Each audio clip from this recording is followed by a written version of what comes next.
Сәлеметсіз ме балалар? Бүгін 67-ші сабақты өтетін боламыз. Каналымызға міндетті түрде подписаться батырмасын басып, жазылып алыңыздар. Сіздер үшін пайдалы сабақтар шығып отырады. Табиғаттың таңғажайып құбылыстары, зат есім, бір тақырыпта берілген мәтін түрлерін салыстырып, ұқсастықтар мен айырмашылықтарын анықтаймын. Тақырыбы мен кесте бойынша мәтін мазмұнын болжаймын. 11-ші жаттығу кесте мен тақырып бойынша мәтіннің мазмұнын болжа. Содан соң мәтінді тыңдап, болжамыңды салыстыр. Ең көп кездесетін жәндік. Қазақстанда 200-дей түрі бар. Жәндіктердің сирек түрі. Ең көне жәндік. 25 миллион жыл бұрын пайда болған. Адам секілді көшіп қонады. Құмырсқалар өркениеті. Құмырсқаның тіршілігі адамдарды таңқалдырар қызыққа толы. Ол жай ғана жәндік емес, одан бөлектеу дүние.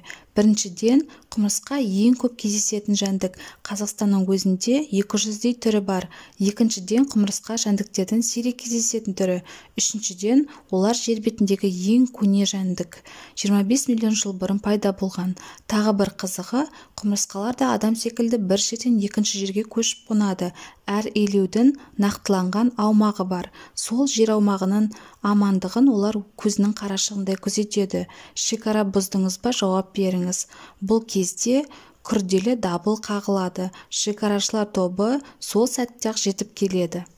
Мәтіннен жекеше көпше түрдегі зат есімдерді тап. Жекеше: құмырсқа, адам, жәндік, дүние, Қазақстан, жер, жыл, илеу, шекара. Көпше: жәндіктер, құмырсқалар, шекарашылар. Дереккөздерден құмырсқа туралы мәлімет тауып, дәптеріңе жаз. Тапқан мәліметіңмен бөліс. Құмырсқалар туралы ең таңғажайып деректер. Құмырсқалардың құлағы жоқ, тербелісті сезімтал алақандармен сезеді. Құмырсқалардың өкпесі жоқ, олар кішкентай дем тесіктердің көмегімен тыныс алады. Әр отбасының өзіне тән иісі бар. Бейтаныстарды бірден таниды. Жұмысшылар 5 жасқа дейін, ал аналық 30 жасқа дейін өмір сүреді. Олар басқалармен салыстырғанда ең ұзақ өмір сүреді. Құмырсқалар Арктика мен Антарктидадан басқа планетаның барлық бұрыштарын мекендейді. Жоғарыдағы мәтін бөліктерінің атауларын толықтыр. Құмырсқа жай ғана жәндік емес. Құмырсқа ең көп кездесетін жәндік. Жәндіктердің сирек кездесетін түрі. Жер бетіндегі ең көне жәндік. Адамдар сияқты көшіп қонады. 12-ші жаттығу. Қай сөз көп? Жайық, жаңбыр, биші, Бішкек, Тайбұрыл, Құтжол, өлке, бала. Оқушы сөздер берілген. Жалқы есімдердің бас әріппен жазылу себебін есіңе түсір. Жалқы есім: жайық, Бішкек, Тайбұрыл, Құтжол сөздері. Жалпы есім: жаңбыр, биші, өлке, бала. Оқушы сөздері. Жалқы есім: жеке заттың құбылысын атауы болатын сөз тіркесі.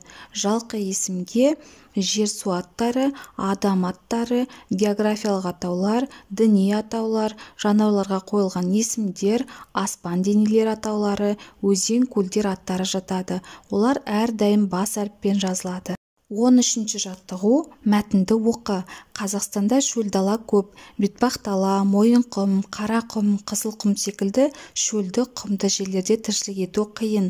Шөлде жел үңгіген тас қуыстар, үңгірлер бар. Мұнда табиғи қалалар, табиғи сарайлар кездеседі. Құмды шөлдің тағы бір тамашасы құмның сыбдыры. Құм бетінде желдің салған неше түрлі өрнегі бар. Мәтінді пайдаланып, кестені тиісті сөздермен толықтырып айт. Жалқы есім: Қазақстан, Бетпақ-дала, Мойынқұм, Қарақұм, Қызылқұм. Жалпы есім: шөл, дала, тіршілік, жел, тас, өрнек. Көпше түрдегі зат есімдер: жерлер, қуыстар, үңгірлер, қалалар, сарайлар. Жеке түрдегі зат есімдер: шөл, дала, тіршілік, жел, тас, өрнек сөздері. 14-ші жаттығу. Мәтінді көшіріп жаз. Кит суда тіршілік еткенімен балық емес, ол аң, яғни сүтқоректі хайуан. Енесі балаларын сүтпен қоректендіреді. Сондай-ақ олар басқа аңдар сияқты ауамен дем алады.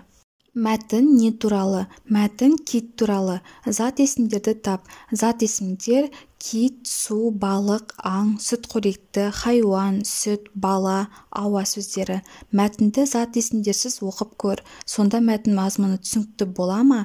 Зат есімдерсіз мәтіннің мазмұны болмайды. 15-ші жаттығу жұмбақты шеш.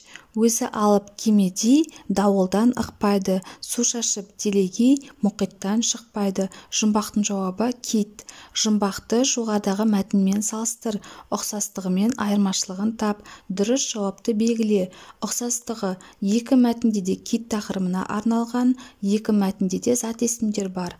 Айырмашылығы: бірінші мәтін ғылыми танымдық мәтін, екінші мәтін көркем мәтін. Шығармашылық үзіліс. 16-ші жаттығу. Өлеңді оқып, сұрақтың жауабын дереккөздерден ізде. Білмейді омар ораздар, жұмбақ сырлар біраз бар. Неге ұшпайды түйе құс, күрке тауық қораздар. Түйе құс, қораз, күрке тауық бұл үш құстар ұшпайтын құстарға жатады. Ұша алмау себебі денелерінің үлкендігі, қанаттарының қысқалығы және кішілігіне байланысты. Бұл құстарда қауырсындары ұша алатын құстарға қарағанда сиректеу келеді. Берілген өлең мен сұрақтың жауабы болатын мәтінді салыстыр. Олардың ұқсастықтары мен айырмашылықтарын тауып дәлелде. Ұқсастығы: екі мәтінде де түйе құс, күрке тауық, қораз туралы айтылған. Айырмашылығы: бірінші мәтін көркем мәтін, екінші мәтін ғылыми танымдық мәтін. Осымен сабағымыз аяқталды. Сабақ пайдалы болған болса, лайк басып, достарыңызбен бөлісуді ұмытпаңыздар.